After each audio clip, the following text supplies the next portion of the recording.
बिसनलाल नामक एक किसान था। उसके पास कुछ खेती करने के लिए जमीन थी और उतनी ही जमीन पर जामुन के पेड़ों का बाग था जो उसके पिता ने बनाया था, जिससे वो अपने घर की जरूरतों को पूरा कर पा रहा था। उसके घर में उसकी बीवी और दो बेटे थे। बड़े बेटे का नाम मदन और छोटे बेटे का नाम रमेश था। जहाँ रमेश बहुत मेहनती और ईमानदार था, वहीं दूसरी तरफ मदन बहुत चालाक और आलसी था। बिसनलाल की तबीयत ज्यादातर खराब रहती थी, इसलिए वो अपने बड़े बेटे की शादी कर देता है। एक दिन बिसनलाल की तबीयत इतनी खराब हो गई कि उसकी मृत्यु हो जाती है। बिसनलाल के मरने के बाद मदन की बीवी उससे बोलती है, सुनो जी, मेरे से अब और सेवा नहीं की जाती। अब तुम सासू माँ को बोलकर घर का बंटवारा कर लो। अरे, अभी पिताजी को गए कुछ ही दिन तो हुए हैं, ऐसे में माँ को बंटवारे के लिए कैसे बोल दूं? अगर रमेश की शादी हो गई ना, तो माँ जी ना सब चीजें उसी को दे देगी। वैसे भी वो उनका लाडला है। यही मौका है, खेत का हिस्सा तुम रख लो और उसको जामुन के लगे पेड़ वाला हिस्सा दे दो। और मदन अपनी बीवी की बातों में आ जाता है। अगले दिन मदन अपनी माँ के पास जाता है। माँ, मैं चाहता हूँ कि आप रमेश और मुझ में बंटवारा कर दो। अरे बेटा, कैसी बातें कर रहा है तू? ये सब तुम दोनों का ही तो है। तुम दोनों मिलजुल कर रह सकते हो।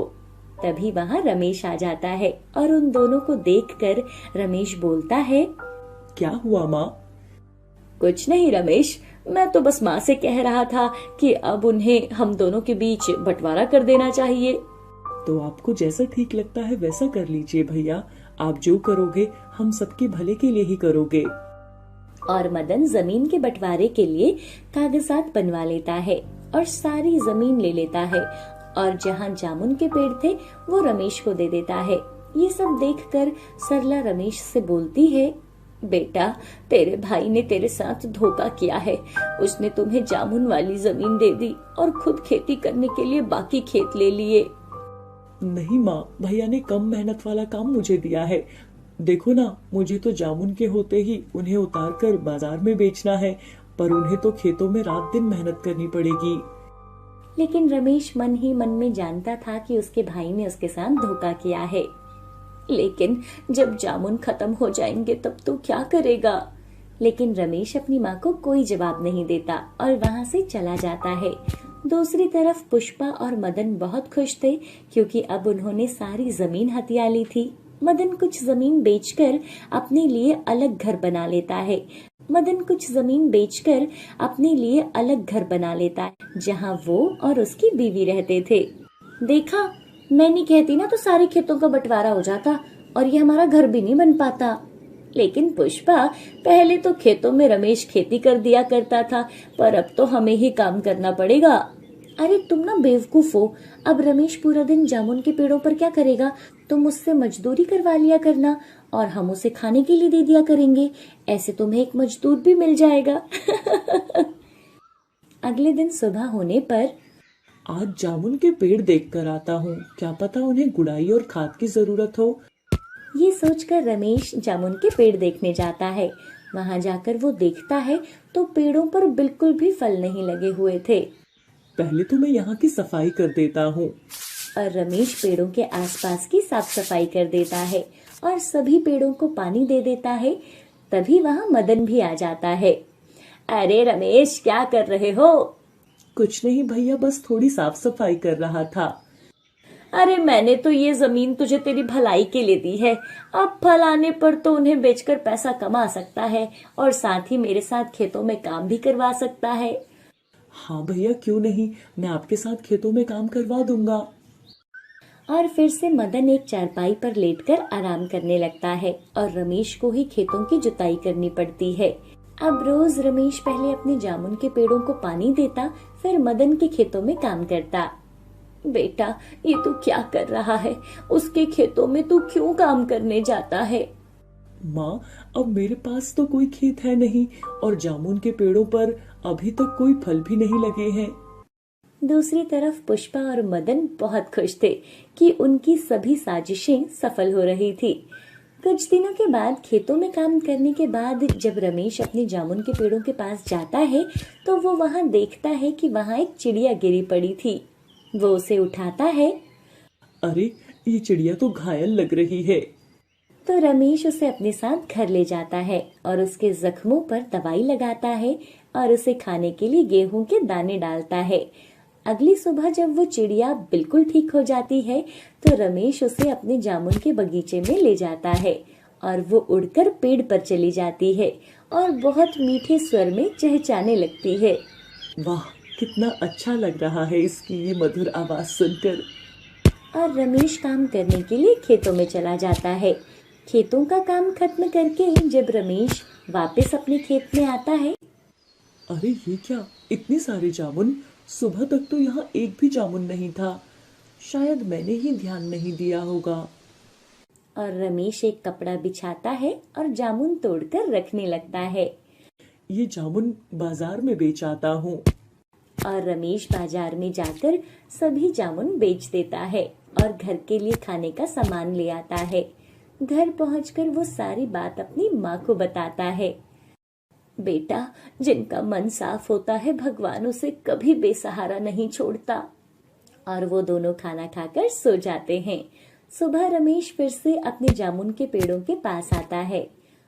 अरे, कल ही तो जामुन तोड़े थे, आज फिर से जामुन से पेड़ भरे हुए हैं। तभी वो चिड़िया वहां आ जाती है और वो चिड़िया एक परी बन जाती है। तुम बहुत नेक दिल इंसान हो, इसलिए मैंने ये सभी जादुई पेड़ बना दिए हैं। अब इनके जामुन कभी खत्म नहीं होंगे। ऐसा बोलकर वो परी अदृश्य हो जाती है। रमेश बाजार जाकर एक ठेली किराए पर ले आता है और जामुन के पेड़ पर चढ़कर सारे जामुन तोड़ने लगता है। जामुन से ठेली भरकर वो बाजार में जाता है और पूरा दिन जामुन बेचता है। और जब शाम को वो घर आता है तो मदन उससे बोलता है, अरे रमेश, तू आज काम नहीं करने आया खेत में, क्या हुआ? भैया, अब मैं आपके खेतों में काम नहीं करूंगा। मैं अब बाजार में जामुन बेचा करूंगा। अरे मैं तो तेरे भलाई के लिए बोल रहा हूँ। नहीं भैया, अगर आप मेरा भला चाहते तो आप मुझे अपने खेतों में मजदूरी न करवाते, बल्कि मुझे भी खेतों में हिस्सा देते। ऐसा बोलकर रमेश वहाँ से चला जाता है। अब रमेश रोज जादुई जामुन के पेड़ों से जामुन तोड़कर बाजार में बेचने के लिए जाने लगा। उसके जामुन बहुत आकर्षित और रसीले थे। एक दिन उसके पास एक व्यक्ति आता है। अरे भाई, ये जामुन तो बहुत अच्छे हैं, कहाँ से खरीद के लाते हो इन्हें? आप बताओ, आपको कितने जामुन चाहिए? मेरे खुद के जामुन के पेड़ हैं। अरे तो तुम ठेली पर ये जामुन क्यों बेच रहे हो? अगर तुम्हारे पास इतना जामुन है तो तुम सभी मुझे बेच दिया करो। आपको कितने किलो जामुन चाहिए? देखो भाई, मैं एक कंपनी में मैनेजर हूँ और हम फलों का रस निकालकर बाजार में बेचते हैं, इसलिए हमें फल चाहिए होते हैं।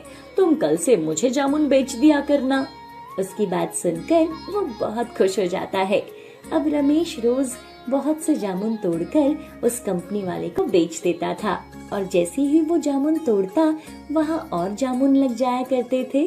कुछ ही समय में वो बहुत धनी बन जाता है और वो गांव के लोगों की मदद भी किया करता था। रमेश की सफलता को देखकर मदन को अपने किए पर अफसोस होता है कि काश वो अपने भाई के साथ यूं धोखा ना करता तो आज वो भी उसके साथ। एक गांव में श्याम और सुमन नाम के पति पत्नी रहते थे। उनके 2 बच्चे थे।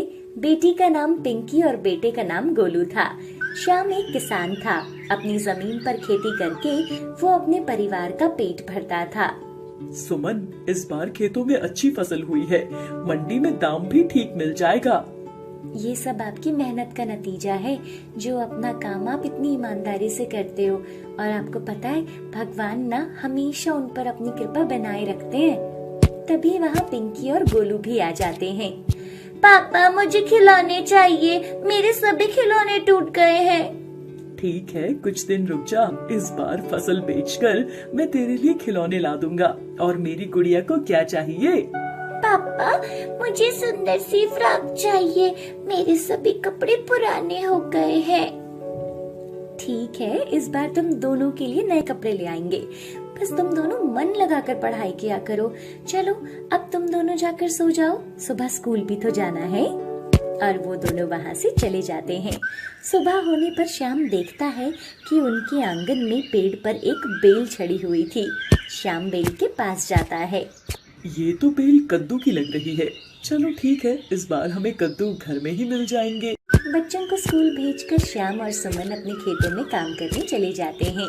वो दोनों खेतों की गुड़ाई करते हैं और दोपहर होने पर घर वापस चले आते हैं। घर आने पर श्याम देखता है कि गोलू उस कद्दू की बेल को तोड़ने की कोशिश कर रहा था। अरे बेटा, तुम इस बेल को क्यों तोड़ रहे हो? इस बेल पर तो बड़े बड़े कद्दू लगेंगे। क्या इस पर कद्दू लगेंगे? मुझे तो लगा कि ये कोई जंगली पौधा है, इसलिए मैं इसे तोड़ रहा था। लेकिन ये तो बहुत मजबूत है, मुझसे टूटा ही नहीं। नहीं बेटा, हमें कभी पौधों को नुकसान नहीं पहुंचाना चाहिए। इनमें भी हमारी तरह ही जान होती है। और वो घर के अंदर चले जाते हैं। सुमन सभी के लिए खाना बनाती है और सभी बैठकर खाना खाते हैं। खाना खाते हुए गोलू पिंकी से बोलता है, दीदी तुम्हें पता है हमारे आंगन में कद्दू की बेल लगी है और इसमें बहुत ही जल्द बड़े बड़े कद्दू भी लग जाएंगे। अच्छा, तो वो बेल कद्दू की है? हाँ बेटा, वो कद्दू की बेल है। तुम दोनों उसे रोज पानी डाला करना ताकि उस पर जल्द से जल्द कद्दू आ सके।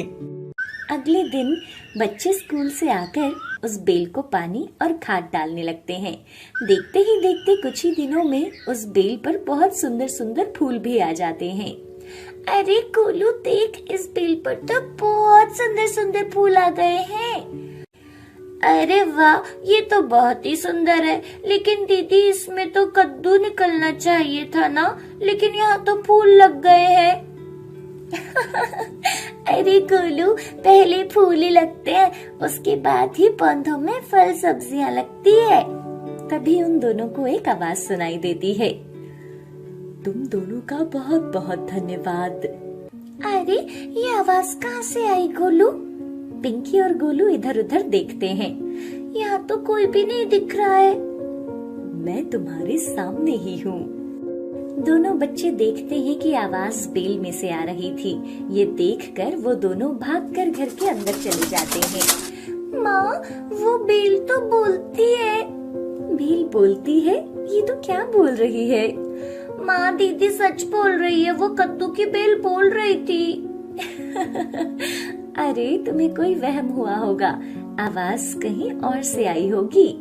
सुमन उसकी बात को हंसी में डाल देती है। अगले दिन स्कूल से आने के बाद गोलू और पिंकी फिर से बेल को पानी डालने जाते हैं। गोलू डरो नहीं, कल जरूर वो हमारा वहम होगा। और वो दोनों बेल में पानी डालते हैं और वहीं पेड़ के नीचे बैठ जाते हैं। देखा गोलू, आज तो कोई आवाज नहीं आई, जरूर कल आवाज कहीं और से आई होगी। और वो दोनों वापस घर में चले जाते हैं। अगले दिन सुबह बारिश होने लगती है। अरे ये क्या बारिश? कल तो मौसम बिल्कुल साफ था, आज अचानक ये बारिश कैसे होने लगी? आप चिंता मत करो, ये बारिश जल्दी चली जाएगी। अब तो कुछ ही दिनों में फसल काटनी थी। कुछ दिन और ये बारिश ना होती तो सब कुछ ठीक हो जाता। बारिश अब और तेज होने लगी थी। दूर दूर तक काले बादल छाए हुए थे। ऐसा मौसम देखकर अब सुमन को भी घबराहट होने लगी थी। 2 दिन लगातार बारिश होने के बाद आखिरकार बारिश रुक जाती है। श्याम और सुमन जब खेतों में जाकर देखते हैं तो उनकी सारी फसल बर्बाद हो गई थी। अरे ये क्या हो गया? हमारी तो सारी फसल ही बर्बाद हो गई है। अब हम क्या करेंगे सुमन?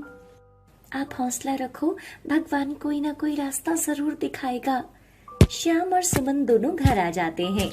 सुमन, अब मैं घर कैसे जाऊंगा? बच्चों की स्कूल की फीस भी देनी बाकी है। तभी वहाँ बच्चे भी आ जाते हैं।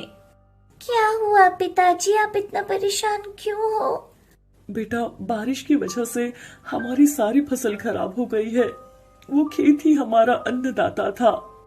आप चिंता मत करो पिताजी, बहुत ही जल्द हमारी बेल पर कद्दू लगने लग जाएंगे। हाँ बेटा गोलू, तुम ठीक कह रहे हो।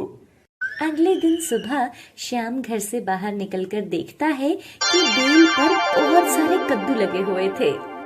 अरे वाह, एक रात में इतने बड़े बड़े कद्दू कैसे लग गए? शायद मैंने ही ध्यान नहीं दिया होगा। तभी वहाँ पिंकी और गोलू भी आ जाते हैं। अरे वाह, कितने सुंदर कद्दू लगे हैं। इनको मैं अभी मंडी में बेच आता हूँ। और श्याम और सुमन मिलकर बेल से कद्दू तोड़ने लगते हैं और वो एक टोकरी भर के कद्दू तोड़ लेते हैं। लेकिन अभी भी बेल पर बहुत सारे कद्दू लगे हुए थे। अरे, इतने कद्दू तोड़ लिए, लेकिन इस पर तो अभी भी कद्दू लगे हुए हैं। मैं एक जादुई बेल हूँ, तुम्हें जितने कद्दू तोड़ने हैं तुम तोड़ सकते हो। सुमन और श्याम उसकी आवाज सुनकर हैरान हो जाते हैं। देखा माँ, हमने बोला था ना कि ये बेल बोल सकती है। मैं परी लोक की एक बेल हूँ। यहाँ एक परी ने मेरे बीज बहुत सी जगह गिराए, लेकिन सभी जगह लोगों ने मुझे काट कर फेंक दिया। केवल तुमने मुझे यहाँ रहने दिया और तुम्हारे बच्चों ने मेरी बहुत देखभाल की। तुम सभी बहुत नेक दिल इंसान हो। अब मैं हमेशा यहीं रहूंगी और मेरे कद्दू भी कभी खत्म नहीं होंगे। जादुई बेल की बात सुनकर सभी बहुत खुश होते हैं। हे जादुई बेल, तुम्हारा बहुत बहुत धन्यवाद। और श्याम और सुमन दोनों कद्दू तोड़कर मंडी में बेच आते हैं, जिसके बदले उन्हें बहुत अच्छे पैसे मिलते हैं। अब वो रोज कद्दू तोड़कर मंडी में बेचने लगते और गांव के लोगों को सस्ते दामों पर कद्दू बेच दिया करते थे, ताकि गांव में कभी कोई भूखा न रहे और कद्दू की बेल हमेशा कद्दू से भरी रहती थी। कद्दू की जादुई बेल की वजह से वो अपना जीवन बहुत खुशहाली से जीने लगे।